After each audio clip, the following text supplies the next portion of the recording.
আপনারা যারা নিত্যদিন ফেসবুকে কাজ করতেছেন, আপনাকে অবশ্যই ফেসবুক গাইডলাইন সম্পর্কে আগে ধারণা নিতে হবে। কেননা আপনি যদি ফেসবুক গাইডলাইন সম্পর্কে ধারণা না নিয়ে এই ফেসবুকে কাজ করেন, তাহলে কিন্তু আপনার অনেক ধরনের সমস্যায় পড়তে পারেন।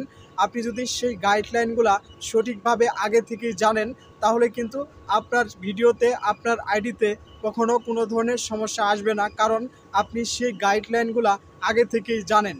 তাই আপনাকে অবশ্যই চেষ্টা করতে হবে ফেসবুকে কাজ করার পাশাপাশি ফেসবুকের যে রুলসগুলো করে দিয়েছে, ফেসবুকের রুলস অনুযায়ী আপনাকে কাজ করতে হবে।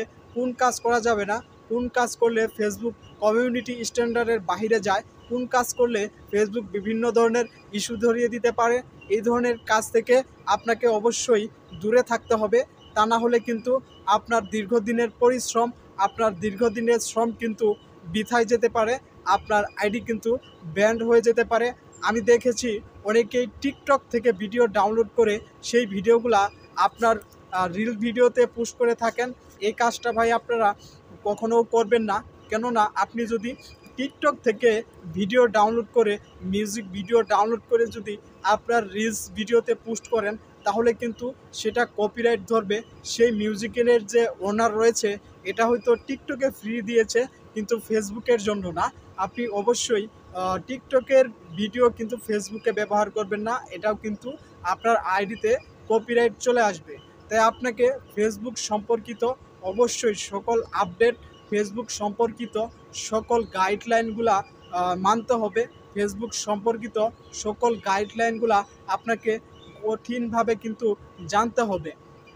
যদি আপনি এই ফেসবুক থেকে দীর্ঘ সময় ধরে সফলতা অর্জন করতে চান, তাহলেই আপনাকে এই বিষয়গুলা, ফেসবুকের বিষয়গুলা আপনাকে জানতে হবে। আমি দু একটা বিষয় আপনাদের জানিয়ে দিচ্ছি, যেমন অন্যের মিউজিক ব্যবহার করবেন না, অন্যের কোনো ভিডিও ব্যবহার করবেন না, অন্যের কোনো ছবি ব্যবহার করবেন না, এবং কি অনেক লেখা আছে সেই লেখাগুলো আপনারা ব্যবহার করবেন না।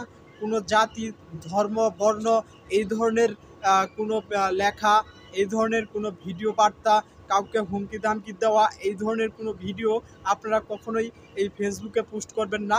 আপনারা কিন্তু অনেক সময় বিভিন্ন কমেন্টের কারণেও আপনাদের আইডিগুলা সাসপেন্ড হয়ে যায়।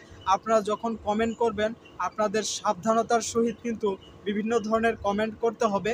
কেননা সেই কমেন্ট থেকে যদি আপনার আইডিতে সমস্যা হয়, তাহলে কিন্তু আপনার আইডিতে সাসপেন্ড হয়ে যেতে পারে, মনিটাইজেশন লিমিটেড হয়ে যেতে পারে।